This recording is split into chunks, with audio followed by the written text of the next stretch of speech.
글로벌 핫 이슈 정글레드.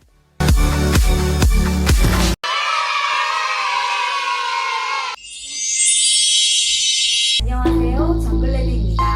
앞편에서 전염병의 역사에 대해 다뤄보았는데요. 글로벌 핫 이슈 코로나19가 끝나가나 싶더니 대구를 시작으로 전국에 속출하고 있습니다. 요즘 신천지가 아주 핫하죠. 그래서 신천지의 탄생 배경과 과연 신천지는 사이비인가 아니면 그냥 평범한 종교단체인가 알아보도록 하죠. 이만희 씨이고 고향은 경북 청도입니다. 신천지 예수교 증거장막 성전이라는 것을 계승하여 1960년대 과천을 중심으로 맹위를 떨쳤던 신흥종교입니다. 이만희 교주는 박태선, 유재열, 모경득, 백만봉 등 여러 교주 밑을 23년 동안 전전하며 살다가 그 교주들의 교리를 짜깁기 하여 과천에 터를 잡고 1984년 3월 14일 이만희에 의해 창설되었습니다. 예를 들어 설명하면 여러 요리사 밑에 있다가 나도 할 수 있겠는데 생각해서 음식점을 창업한 거죠. 인구 6만이 있는 과천에 17만의 신천지 신도가 머무를 곳을 만드는 게 신천지의 꿈이자 목표라고 합니다. 이것이 신천지가 탄생해서 지금까지 오고 있는 배경입니다. 다음은 신천지의 조직이 어떻게 운영되고 있는지 알아보았는데요. 총회에는 홍보부, 재정부, 국제부, 정보통신부, 섭외부, 법무부 등 24개 부서가 있습니다. 무슨 나라의 정부기관처럼 해놓았네요. 이만희 총회장을 포함 7교육장 24개 부서 장로로 나뉘어 있다고 합니다. 각 부서장은 월급 30만 원을 받고 하루 종일 일했다고 합니다. 각 부서마다 조직 구성 차이가 있다고 하는데요. 총무와 서기가 있는 곳도 있고 부장만 있는 곳도 있다고 합니다. 여러 부서 중 섭외부는 특수부서에 해당하다 보니 총무와 서기까지 있었습니다. 섭외부는 신천지 안에서 우리나라의 검찰, 국정원과 같은 역할을 한다고 합니다. 신천지 안에서 일어난 사건 사고, 대외 업무, 비방하는 상대 방어, 집 나온 청년 부모 대응 교육 등을 했다고 합니다. 전국의 12지파 섭외부장들을 불러서 교육을 하고 총회 행사 때는 총회장의 동선을 배치한다고 합니다. 섭외부가 막강하다 보니 각 지교회나 지파에서 눈독을 들인다고 하는데요. 신천지는 이런 구조로 이루어져 있고요. 이렇게 나름 체계적인 구조를 만들어 놓고 그 다음 신천지는 지속적으로 사람을 모으기 시작했는데요. 이렇게 점점 신천지는 커가고 있었고 주변에서 좋지 않은 말들이 나오기 시작합니다. 그 중에서 CBS는 신천지를 반사회적, 반윤리적 유사기독교, 일명 사이비로 국내외 건전한 교회들의 소위 추수꾼이라는, 쉽게 말하면 스파이죠.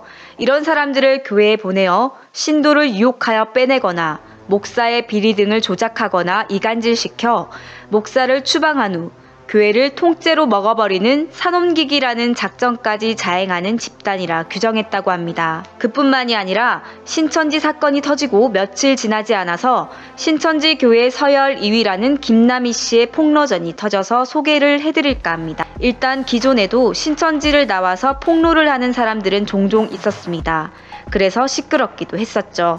그러나 서열 2위 김남희 씨가 나와서 폭로를 하는 것은 그 파괴력이 다를 것으로 예상이 됩니다. 이에 대해 탁질 부산 장신대 교수 겸 현대 종교이사장은 검증되지 않은 신흥종교가 쇠락기에 접어들 때 일어나는 주된 현상과 일치한다고 봤다고 합니다. 탁 교수는 정권을 가진 교주는 나이가 들면 후계 구도를 구축하려 노력하는데 신천지의 경우 그동안 김 씨가 유력한 이만희 교주의 후계자였다면서 하지만 점점 내부 갈등이 생기고 후계 구도가 불안정해지면서 차기 이만희를 꿈꾸는 분파가 형성돼 그들로부터 축출된 것이 아닐까 한다고 말했습니다. 신천지 교리에는 과연 어떤 내용이 있는지 알아보도록 하죠. 일단 이만희 씨는 영생하여 죽지 않는다고 했지만 최측근의 증언으로 이만희 씨는 죽음을 엄청 두려워했다고 합니다. 사후를 준비했다고 하네요. 성경보다 이만희를 믿어야 한다고 합니다. 이만희는 성경은 대부분 비유와 상징이고 자기가 직통 계시자라고 합니다. 김남희 씨는 이만희 교주가 두 아이 엄마였던 자신에게 결혼하자고 했다며 영적인 결혼이 아니라 육적인 배필이었다고 주장했습니다.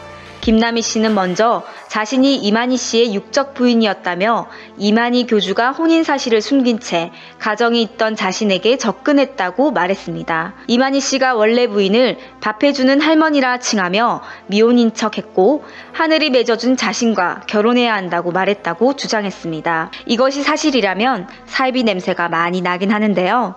이런 말들도 구체적인 증거가 있다면 더욱더 신빙성이 생기겠죠. 이만희 교주와 십수년간 동거 생활을 한 김남희 씨는 이만희 씨를 누구보다 잘 안다며 이만희 씨를 돈밖에 모르는 고도의 사기꾼이라고 주장했습니다. 이만희 씨가 신천지 교회 담임과 집화장 자리를 빌미로 돈을 상납받고 2년에서 3년 안에 신천지 역사가 완성된다고 신도들을 속여 헌금을 강요했다고 폭로했습니다. 끊임없이 지역사회와 마찰을 일으켰던 경기도 청평면의 신천지 박물관 건립 사업은 이만희 씨가 사후 본인을 신격화하기 위해 준비한 것이라고 주장했습니다. 이것이 지금까지 김남희 씨가 폭로한 내용입니다. 한편 신천지 내부에는 김 씨의 폭로를 두고 전전긍긍하고 있는 것으로 알려졌습니다. 핵심 간부가 이탈을 했을 땐 교리를 통해 비판하면 됐지만 이 교주와 내연관계였고 차기 후계자로까지 예상됐던 김 씨의 위상을 고려했을 때 그 파급력은 더 크리라 생각합니다. 탁 교수는 신천지는 앞으로 자신들이 운영 중인 인터넷 방송 등을 통해 신도 대상 교육을 강화할 것이라면서 김 씨와 그 측근 문제에 대해 조직적으로 대처해 나갈 것이며 재정 확보를 통해 분파 세력을 통제하는 한편 한국기독교 총연합회와 같은 외부의 적을 만들어 내부 결속을 다지는 일도 계속해 나갈 것이라고 전망했네요. 코로나19로 신천지가 이슈가 되고 있는데요. 많은 젊은 사람들이 그곳에 가게 되어 피해를 보고 있는 실정인데요. 이번 기회에 젊은 사람을 고통에 빠뜨린 신천지가 합당한 처벌을 받기를 기원합니다. 그리고 제가 사이비인지 아닌지 분별하는 3가지 팁 전해드리겠습니다. 첫째, 자신이 재림예수거나 하느님 위에 있다. 둘째, 시도 때도 없이 헌금을 밝힌다거나. 셋째, 여신도들에게 성적으로 접근한다거나. 딱 3가지 중에서 하나라도 있으면 사이비입니다. 신천지는 3개 다 있는 것 같습니다. 더 이상 젊은 친구들이 이 같은 종교로 인해 피해를 보고 젊은 세월을 낭비하는 일이 없길 바라면서 이만 정글레드 시청자 여러분들도 코로나, 신천지 조심하시면서 보내시길 바랍니다. 재미없으셨다면 싫어요, 재미있으셨다면 좋아요, 구독 눌러주세요.